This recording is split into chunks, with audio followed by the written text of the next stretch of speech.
பவித்ரா, தொடர்ந்து அடுத்ததா யாரோட பேசிருக்கீங்க, எதன் குறித்து பேசிருக்கீங்க? நன்றி கற்பகம். இரண்டாவது தலைப்பாக நம்ம எடுத்திருக்கிறது என்னன்னா, விவசாயிகள் குறித்து ஒரு தலைப்பை எடுத்திருக்கோம். தற்போது சட்டமன்றத்தில் நிதிநிலை அறிக்கை மீதான விவாதம் நடைபெற்றுட்டு வருது. இன்னைக்கு கூட நிறைய விஷயங்கள் பகிரப்பட்டது. சுவாரஸ்யமாகவும் சில இடங்களில் ரொம்ப ஆக்கப்பூர்வமான கேள்விகளும் திமுகவின் தரப்பிலிருந்து எழுப்பப்பட்டது. ஆனால் தாவேகாவின் பதில் எப்படி இருந்தது, எவ்வாறாக இருந்தது அப்படின்றது ஒரு மிகப்பெரிய கேள்விக்குறிதான். ஆனால் விவசாயிகளுக்கு வேளாண் பட்ஜெட்ன்ற ஒரு இதில் என்ன ஒரு அறிவிப்புகள் இவங்க கொடுத்திருந்தாங்க. விவசாயிகள் திமுகவின் ஆட்சி காலத்தில் 5 ஆண்டு காலமும் மகிழ்ச்சியாக இருந்தாங்க. போராட்டத்திற்கு போராட வரவே இல்லை, தெருவிற்கு வரல, சாலைக்கு வரல. ஆனால் தற்போது தவேக ஆட்சி அமைந்ததில் இருந்து தற்போது வரை அவர்கள் சாலைகளில் போராட்டத்தில் மட்டுமே ஈடுபட்டிருக்கிறார்கள். குறுவை சாகுபடி பொய்த்து போயிருக்கிறது. சரி, இப்படி வறண்டு போய் வறட்சியாக இருக்குது, இதற்கு நிவாரணமாக அறிவிச்சிருக்கிறாங்களா அப்படின்ற ஒரு கேள்வி எதிர்க்கட்சி தலைவர் அவர்கள் வைத்தால் அதற்கு ஒரு பதிலை தருகிறார் மாண்புமிகு முதல்வர் அவர்கள். இது எல்லாமே ஒரு பெரிய கேள்வியாகவும் கேலியாகவும் இருக்கக்கூடிய சமயத்துல தான் இன்னைக்கு நெல்லுக்கும் கரும்புக்கும் ஊக்கத்தொகையை அறிவித்திருக்கிறார்கள். விவசாயிகளின் கோரிக்கை லிஸ்ட் போட்டு நிறைய இருக்கும்போது நெல்லுக்கும் கரும்புக்கும் ஊக்கத்தொகை மட்டும் அறிவித்து நாடகம் ஆடுகிறார்களா அப்படின்ற ஒரு கேள்வியோட இன்றைய நிகழ்ச்சியில நம்ம கலந்துரையாட இருக்கோம். நம்ம கூட கலந்துரையாடுவதற்காக இணைகிறார் மதிப்பிற்குரிய தமிழக இயற்கை உழவர் இயக்கத்தின் சேர்ந்த ஜி வரதராஜன் அவர்கள். சார் வணக்கம். வணக்கம் சார், விவசாயிகளினுடைய கோரிக்கை அப்படின்றது இந்த தாவேக அரசு அமைந்ததில் இருந்து பட்டியலிட்டலாம் நிறைய விஷயங்கள். அதில் இப்போ ரொம்ப அதிகமாக பேசப்படுறது காவிரியிலிருந்து நீர் கிடைக்கல, மேகதாது அணை கட்டினா என்ன நடக்க போகுது, அதை தாண்டி வறட்சியாக ஒரு சூழ்நிலை. டெல்டா மாவட்டம் அந்த ஸ்ட்ரெச் ஃபுல்லாக பார்த்தோம்னா கம்ப்ளீட்டாக ஒரு வறட்சி நிலவரம் தான். இப்படி இருக்கும்போது விவசாயிகளுக்கு என்ன ஒரு அறிவிப்பு, நிவாரண தொகை வழங்கியிருக்கிறார்களா, இல்லை பயிர்க்கடன் தள்ளுபடியாவது முழுமையாக செஞ்சுருக்கிறாங்களா, மும்முனை மின்சாரம் இருக்கிறது, அதை தாண்டி நெல் சாகுபடி செய்யக்கூடிய கொள்முதல் நிலையங்களுடைய நிலை என்ன, பருவமழை வந்துட்டு இருக்கு, வந்ததுன்னா நெல் எல்லாம் முளைத்து விடும், எல்லாமே வீணா போயிடும், இப்படி நிறைய விஷயங்கள் இருக்கு. இன்னைக்கு சட்டமன்றத்துல நெல்லுக்கும் கரும்புக்கும் மட்டும் ஊக்கத்தொகை அறிவிப்பை நீங்க எப்படி பார்க்கிறீங்க? குறிப்பாக இந்த தாவேக ஆட்சி அமைந்ததில் இருந்து விவசாயிகளை வஞ்சிப்பதே ஒரே வாடிக்கையாக வைத்திருக்கிறார்கள். குறிப்பாக கடந்த ஆட்சியில் வேளாண்மைக்கென ஒரு தனி பட்ஜெட் கொண்டு வந்ததே வேளாண்மையை உயர்த்துவதற்காகவும் விவசாயிகளை உயர்த்துவதற்காகவும் போடப்பட்ட திட்டத்தின் அடிப்படையில் தான் அந்த தனி பட்ஜெட் என்பதே அறிவிக்கப்பட்டது. இந்த ஆட்சிக்கு வந்தவர்களும் தனி பட்ஜெட் உண்டு என்று சொல்லிவிட்டு பட்ஜெட் வாசித்தார்கள். ஆனால் அந்த பட்ஜெட்டிலே விவசாயம் குறித்து இல்ல விவசாய வளர்ச்சி குறித்து எந்த விதமான ஒரு அறிவிப்பும் இல்லாமல் போனது என்பது ஒரு வருத்தத்திற்குரிய விஷயம். இன்னும் சொல்ல போனால் பல்வேறு பழைய திட்டங்களுக்கு பெயரை மாற்றி ஒரு பெயர் சூட்டு விழாவாக அந்த பட்ஜெட்டை வாசித்தார்களே தவிர விவசாயிகளுக்கான எதுவும் அறிவிப்பு இருக்குமா என்று நாங்கள் ஒவ்வொரு நிமிடமும் காத்திருந்தோம். குறிப்பாக விஜய் அவர்கள் அறிவித்த அந்த கடன் தள்ளுபடியாவது உறுதி செய்வார் என்று நாங்கள் காத்திருந்தோம். ஆனால் அந்த கடன் தள்ளுபடி குறித்த அறிவிப்பு ஏதும் அதில் இல்லை. குறிப்பாக இன்னைக்கு டெல்டா மாவட்டங்களில் குறுவை சாகுபடியை இழந்திருக்கின்ற விவசாயிகளுக்கு வறட்சி நிவாரணத்தை அவர் கொடுப்பார் என்று காத்திருந்தோம். வறட்சி நிவாரணம் குறித்தும் எந்த விதமான ஒரு அறிவிப்பும் இல்லை. அவர்கள் பட்ஜெட்டிலே சொல்லுகிறார்கள் 12 மாவட்டம் எல் நினோவால் மிகப்பெரிய அளவிலே பாதிக்கப்பட இருக்கிறது என்று. அப்படி பாதிக்கப்படுகிற மாவட்டங்களுக்கு ஏதாவது சிறப்பு திட்டங்கள் வகுக்கப்பட்டிருக்கிறதா, அதன் மூலியமாக அந்த வறட்சியை போக்குவதற்கு ஏதாவது தீர்வு இருக்கிறதா என்று பார்த்தால் அப்படியும் எதுவும் இல்லை. குறிப்பாக காவிரி படுகை மாவட்டங்கள் பாதுகாக்கப்பட்ட வேளாண் மண்டலங்களாக இருக்கின்றன. இங்கு விவசாயத்தை விட்டால் வேற தொழில் என்பது கிடையாது. அப்படி இருக்கும் பொழுது இங்கு விவசாயத்தை மேம்படுத்துவதற்கு அல்லது விவசாய தொழிற்சாலைகளை கொண்டு வருவதற்கு விவசாயத்திலிருந்து கிடைக்கின்ற உபரி பொருட்கள் மூலியமாக தொழிலை மேம்படுத்துவதற்கு ஏதாவது திட்டம் இருக்கிறதா என்று பார்த்தால் அதுவும் இல்லை. ஒட்டுமொத்தமாக வேளாண் பட்ஜெட் என்பது விவசாயிகளை வஞ்சித்திருக்கிற, விவசாயிகளை ஏமாற்றி இருக்கிற ஒரு மிக மோசமான பட்ஜெட்டாக அறிவித்திருக்கிறார்கள். இருந்தாலும் அவர்கள் கீழே விழுந்தாலும் மீசையில் மண் ஓட்டவில்லை என்பதற்காக ஏதாவது ஒரு காரணத்தை சொல்லிக்கொண்டு இன்றைக்கு அவர்கள் ஊக்கத்தொகை என்பதை அறிவித்திருக்கிறார்கள். இந்த ஊக்கத்தொகையை ரொம்ப நுட்பமாக ஆராய்ந்தோமானால் இது ஒரு மிகப்பெரிய மோசடியாக இன்றைக்கு அறிவிக்கப்பட்டிருக்கிறது என்பதை நாம் உணர வேண்டும். ரொம்ப புள்ளிவரத்தோட அந்த விஷயத்தை பார்க்க வேண்டும். ஏன்னா இது அவர்கள் ஏதோ நாங்க தான் இது வரைக்குமே யாருமே கொடுக்காத ஒரு மிக பெரிய அளவுல கொடுக்கப்பட்டிருக்கோம் என்பதை ஒரு தம்பட்டம் அடித்துக்கொண்டு இன்னைக்கு சோசியல் மீடியாவில் செய்தியை பரப்பி கொண்டிருக்கிறார்கள். ஆனால் யதார்த்த நிலையில் இருந்து பார்த்தால், உண்மை நிலையில் இருந்து பார்த்தால் அது இல்லை என்பதை விவசாய நாங்கள் முற்றிலுமாக மறுக்கிறோம். உண்மையை நான் இந்த நேரத்தில் சொல்ல வேண்டியதா இருக்கு. அவங்க என்ன சொல்றாங்க, நாங்க பொது ரகத்திற்கு 159 ரூபாய் நாங்கள் சேர்த்து 2600 ரூபாய் கொடுக்கிறோம் சொன்னாங்க. ஆனால் அவர் என்ன சொன்னார், பட்ஜெட்ல நெல்லுக்கான குறைந்தபட்ச ஆதார விலையாக 3500 கொடுப்பதாக சொன்னார். அப்படி கொடுக்கப்பட்டிருக்கா? செய்தி இருக்கிறது, அதை பார்த்துட்டு வந்துடலாம். நீங்க சொல்லிட்டு இருந்தீங்க இந்த கரும்புக்கும் நெல்லுக்கும் ஊக்கத்தொகை அறிவித்திருக்கிறதே தவிகவினுடைய இரட்டை வேடமை தான் காட்டுது அப்படின்றது. இவர்கள் தேர்தல் வாக்குறுதிகள் சொன்னது ஒன்று, தற்போது செய்வது ஒன்று. ஏதாவது ஒரு திட்டத்தை அமல்படுத்தணும்னா அதற்கு கால அவகாசம் கேட்கிறார்கள். இதை நீங்க எப்படி பார்க்கிறீங்க? விவசாயிகளுக்கு வஞ்சிக்கப்பட்ட ஒரு நிலையில் இருக்கக்கூடிய சூழ்நிலையில விவசாயிகளின் குரலையும் கேட்பதில்லை. குறிப்பாக தமிழகம் முழுக்க விவசாயிகள் அவர்களுக்கு எதிராக இருக்கிறார்கள் என்பதை அவர் புரிந்து கொண்டார்கள். விவசாயத்திற்கு நாம் துரோகம் செய்து விட்டோம் என்பதையும் இந்த ஆட்சி புரிந்திருக்கிறது. இருந்தாலும் பொதுமக்களை ஏமாற்ற வேண்டும், விவசாயிகளை ஏமாற்ற வேண்டும், ஒரு சில விவசாய சங்க தலைவர்கள் மூலியமாக இந்த நடவடிக்கையை மக்களிடம் கொண்டு சேர்க்க வேண்டும் என்பதற்கான ஒரு முயற்சி, சதி இதற்கு பின்னால் இருக்கிறது என்பதை நான் இந்த இடத்துல பதிவு செய்கிறேன்.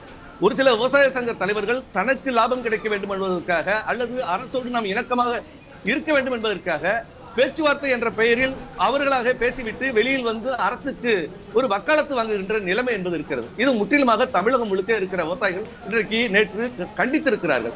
இந்த நேரத்தில் அவர்கள் தாங்கள் அறிவித்திருக்கிறோம் என்று இன்றைக்கு அறிவித்திருக்கிற சன்னரகம் என்பதற்கும் அந்த பொது ரகம் என்பதற்குமான அந்த அறிவிப்பு என்பது மிக மோசமானது.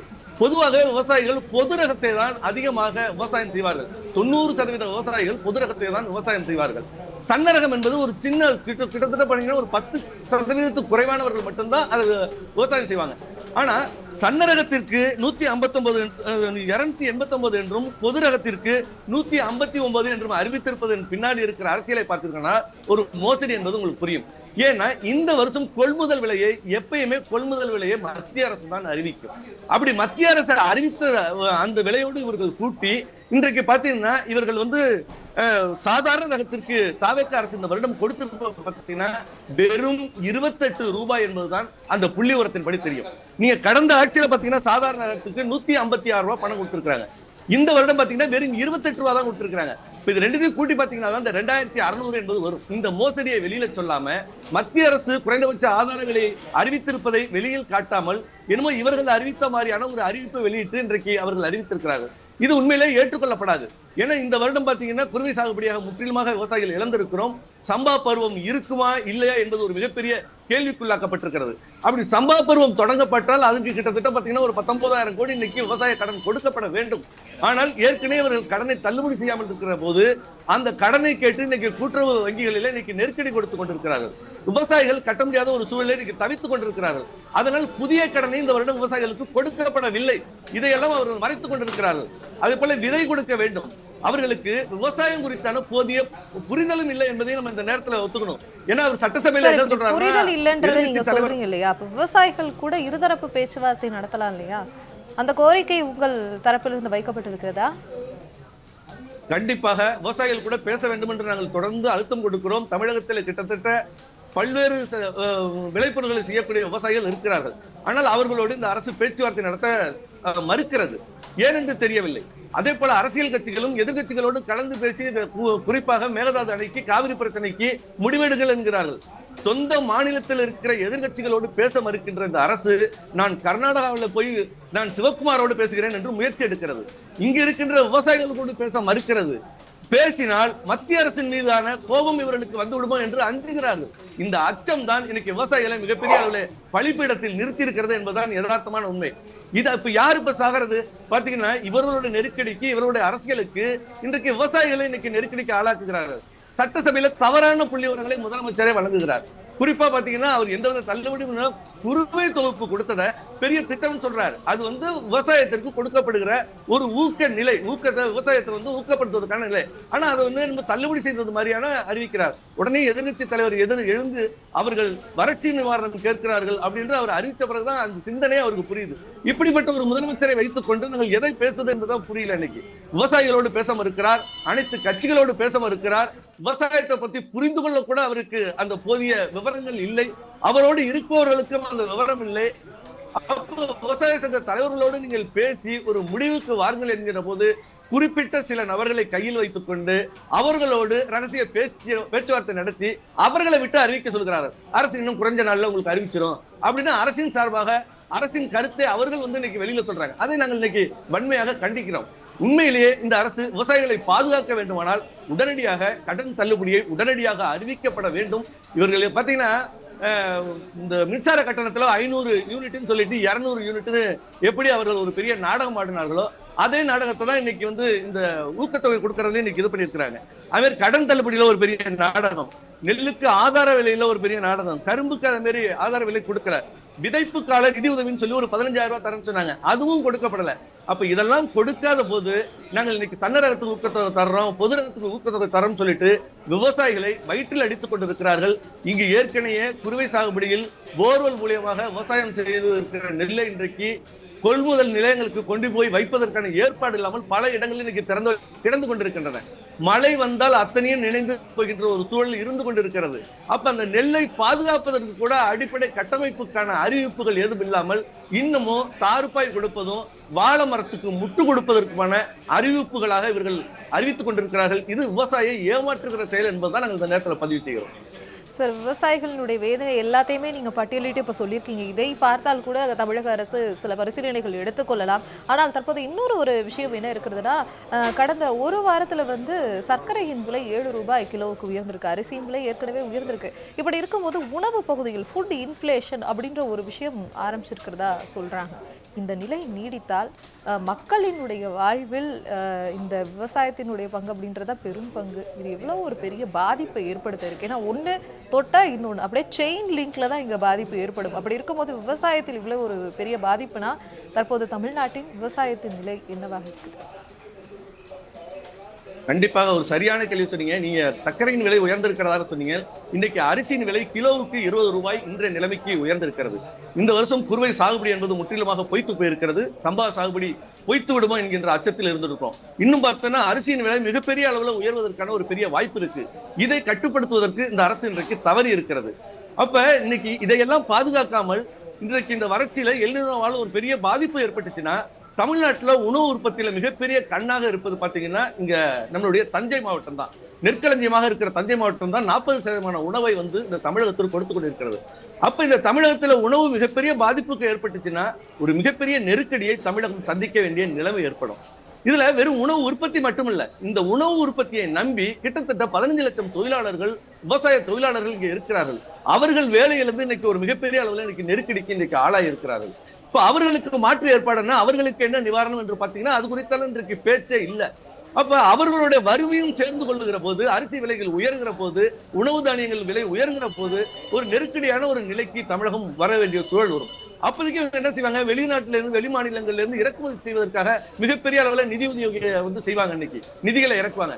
அந்த நிதியை இப்பொழுதே விவசாயிகள் கையில் கொடுத்து உற்பத்தியில் கவனம் செலுத்தினால் மட்டும்தான் ஒரு தற்சார்பு விவசாயமாக விவசாயிகளும் பலன் பெற முடியும், அவரை சார்ந்திருக்கிற விவசாய தொழிலாளர்களும் பலன் பெற முடியும், இங்க இருக்கின்ற விளைநிலங்களையும் பாதுகாக்க முடியும். அப்ப அதற்கான திட்டங்கள் இங்க போட வேண்டும். அப்ப அதற்கான திட்டங்கள் போடணும்னா கடந்த கால அனுபவங்கள் மிகப்பெரிய அவசியமாக இருக்கிறது. அப்ப இந்த கடந்த கால அனுபவங்களை யாரிடம் கற்றுக்கொள்ள முடியும்னா கடந்த கால எதிர்கட்சி தலைவர்களாக இருக்கிறவரை, இல்ல கடந்த காலத்தில் விவசாயத்துறை மந்திரிகளாக இருந்தவர்கள், விவசாய சங்கத்தினர், இவர்களோடு சேர்ந்த ஒரு முத்தரப்பு பேச்சுவார்த்தை என்பது நிச்சயமாக ஒரு அவசியம். ஏன்னா ஒரு பேரிடர் காலமான ஒரு நெருக்கடியில் இன்னைக்கு விவசாயம் இருந்து கொண்டிருக்கிறது.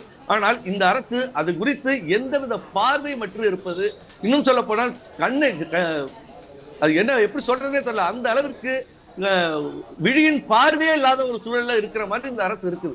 யாரை பத்தியும் கவலை இல்லாமல் கண்டுகொள்ளாமல் இருப்பது என்பது மிக மிக வேதனை தருகிற விஷயம்.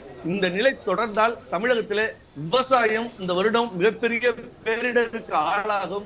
கடன் வாங்கிய விவசாயிகள் தற்கொலைக்கு ஆளாவார்கள்.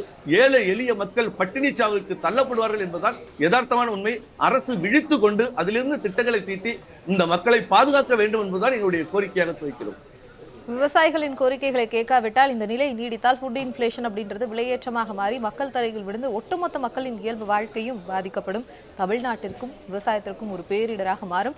ஆக தாவேக அரசு உரிய நடவடிக்கை உடனடியாக எடுக்க வேண்டும்னு உங்களுடைய கருத்துக்களை சொல்லியிருக்கீங்க. இணைப்புல வந்து உங்களுடைய கருத்துக்களை வழங்கியமைக்கு நன்றி. நன்றி.